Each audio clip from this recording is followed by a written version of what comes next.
Talks and there is some important questions for all exams. तो प्रस्तुत है दोस्तों जीके चैलेंज और टॉप 20 प्रश्न हाजिर हैं।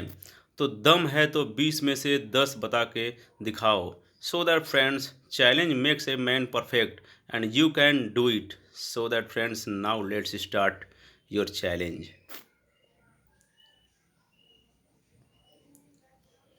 भारत का पेरिस किस शहर को कहा जाता है? Option A Udaipur, option B Jaipur, option C Bengaluru, option D Mumbai. और इसका सही उत्तर है जयपुर। जयपुर को भारत का पेरिस कहा जाता है।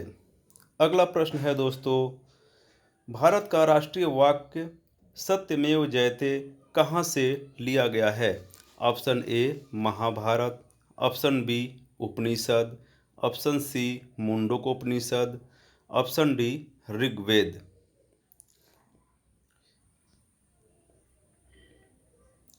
और इसका सही जवाब है मुंडकोपनिषद। मुंडकोपनिषद से सत्यमेव जयते लिया गया है। अगला चैलेंज है दोस्तों, भारत में सबसे अधिक कौन सी भाषा बोली जाती है? हिंदी, अंग्रेजी, उर्दू, तमिल। और इसका सही जवाब है हिंदी। सबसे ज़्यादा हिंदी ही बोली जाती है पूरे भारत में। अगला प्रश्न है दोस्तों, दुनिया की सबसे प्राचीन भाषा कौन सी है? Option A Hindi, option B Brahmi, option C Kharosthi, option D Sanskrit. और इसका सही जवाब है संस्कृत। दुनिया की सबसे प्राचीन भाषा संस्कृत है। अगला प्रश्न है, निम्नलिखित में से किसे आधुनिक युग का तुलसी कहते हैं? Option A Ramdhari Singh Dinkar, option B Maithili Sharan Gupt, option C Gopal Singh Nepali, option D Kabirdas. और इसका सही जवाब है मैथिली शरण गुप्त को आधुनिक युग का तुलसी कहते हैं। अगला प्रश्न है दोस्तों, निम्नलिखित में से किसे संस्कृत व्याकरण का जनक माना जाता है?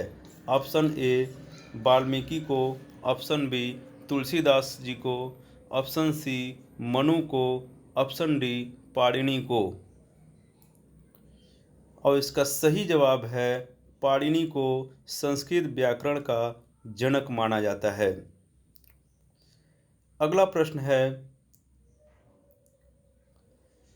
किसे हिंदी भाषा के लिए प्रथम ज्ञानपीठ पुरस्कार प्रदान किया गया? Option A Mahadevi Verma, option B Munshi Premchand, option C Nagarjun, option D Sumitra Nandan Pant. और इसका सही जवाब है सुमित्रा नंदन पंत को प्रथम ज्ञानपीठ पुरस्कार प्रदान किया गया। अगला प्रश्न है दोस्तों, निम्नलिखित में से किसे भारत का शेक्सपियर कहा जाता है? और इसका सही जवाब है तुलसीदास को, ऑप्शन बी विद्यापति को, ऑप्शन सी कालिदास को, ऑप्शन डी मुंशी प्रेमचंद को। और इसका सही जवाब है कालिदास। कालिदास जी को भारत का शेक्सपियर कहा जाता है। अगला प्रश्न है दोस्तों, भारत के राष्ट्रीय गीत वंदे मातरम को गाने का सही समय क्या है? Option A 45 second, option B 52 second, option C 65 second, option D 30 second.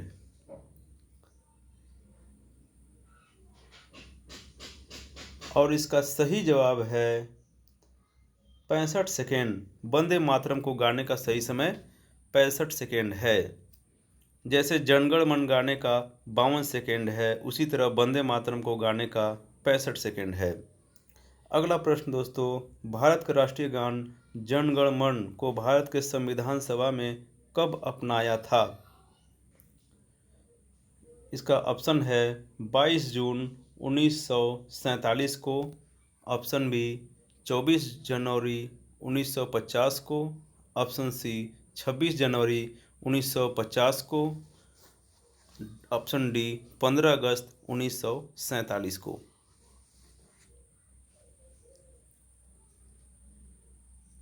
और इसका सही जवाब है 24 जनवरी 1950 को जन गण मन को भारत के संविधान सभा ने अपनाया था। अगला प्रश्न दोस्तों, भारत के राष्ट्रीय चिन्ह को भारत के संविधान सभा ने कब अपनाया था? ऑप्शन ए 15 अगस्त 1947 को, ऑप्शन बी 24 जनवरी 1950 को, ऑप्शन सी 26 जनवरी 1950 को, और ऑप्शन डी 26 जनवरी 1956 को। और इसका सही जवाब है 26 जनवरी 1950 को भारतीय राष्ट्रीय चिन्ह को भारत के संविधान सभा ने अपनाया था। अगला प्रश्न है, भारत के राष्ट्रीय ध्वज के प्रारूप को भारत के संविधान सभा द्वारा कब अपनाया गया? ऑप्शन ए 22 जुलाई 1945 को, ऑप्शन बी 22 जुलाई 1946 को, ऑप्शन सी 22 जुलाई 1947 को, ऑप्शन डी 15 अगस्त 1947 को। और इसका सही जवाब है 22 जुलाई 1947 को। अगला प्रश्न दोस्तों, भारत के संविधान में वार्षिक बजट का वर्णन किस रूप में किया गया है? ऑप्शन ए वार्षिक आय, ऑप्शन बी वार्षिक सकल घरेलू उत्पाद, ऑप्शन सी वार्षिक वित्तीय विवरण, ऑप्शन डी सकल घरेलू आय। और इसका सही जवाब है वार्षिक वित्तीय विवरण। अगला प्रश्न दोस्तों, भारत के किस अनुच्छेद में वार्षिक वित्तीय विवरण का वर्णन किया गया है? ऑप्शन ए अनुच्छेद 110, ऑप्शन बी अनुच्छेद 112, ऑप्शन सी अनुच्छेद 245, ऑप्शन डी अनुच्छेद 223। और इसका सही जवाब है अनुच्छेद 112। अगला प्रश्न दोस्तों, इस दुनिया की सबसे गहरी नदी कौन सी है? ऑप्शन ए नील नदी, ऑप्शन बी मिसिसिपी नदी, ऑप्शन सी कांगो नदी, ऑप्शन डी अमेजन नदी। और इसका सही जवाब है कांगो नदी। कांगो नदी दुनिया की सबसे गहरी नदी है, क्योंकि इसकी गहराई कहीं कहीं पर 700 मीटर तक मापी गई है, कहीं पर 500 है, कहीं पर 600 है, कहीं पर 700 है। इस तरह दुनिया की सबसे गहरी नदी है। अगला प्रश्न है, टिहरी बांध किस नदी पर स्थित है? ऑप्शन ए कावेरी नदी, ऑप्शन बी भागीरथी नदी, ऑप्शन सी अलकनंदा नदी, ऑप्शन डी जमुना नदी। और इसका सही जवाब है भागीरथी नदी पर टिहरी बांध स्थित है। अगला प्रश्न, निम्नलिखित में से कौन भारत की सबसे पुरानी गुफा है?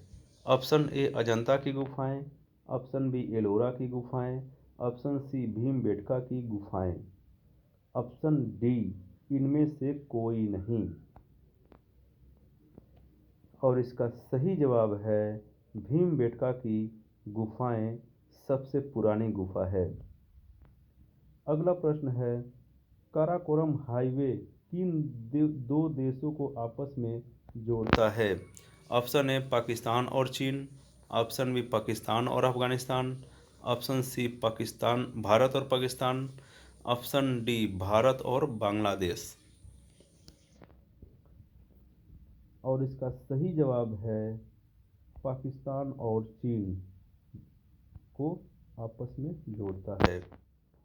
अगला प्रश्न है, नीली क्रांति का संबंध किस उद्योग से है?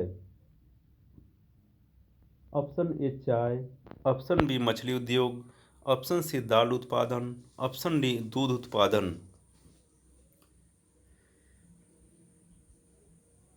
और इसका सही जवाब है मछली उत्पादन से, मछली उद्योग से।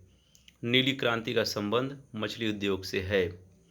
अगला प्रश्न है, मोहम्मद अली जिन्ना को कायदे आजम की उपाधि किसने दी थी? Option A Subhash Chandra Bose, option B Mahatma Gandhi, option C Rabindranath Tagore, option D Pandit Jawaharlal Nehru. और इसका सही जवाब है महात्मा गांधी ने मोहम्मद अली जिन्ना को कायदे आजम की उपाधि दी थी। तो दोस्तों इस तरह हम लोगों ने अपने 20 चैलेंज कंप्लीट कर लिए हैं। अब देखना है दोस्तों कि कौन कितना इसमें सही किया है और कितना गलत किया है। तो कृपया कर कमेंट्स बॉक्स में ज़रूर अपने सही और गलत को ज़रूर बताएं कि आपके कितने क्वेश्चन सही हुए और कितने गलत हुए, तो हमें काफ़ी खुशी होगी। Thanks for watching friends, like share and subscribe my channel GK Stocks, so that friends, if you subscribe my channel GK Stocks, then you will get every update at any time whenever my video upload. Okay, thanks friends, जय हिंद।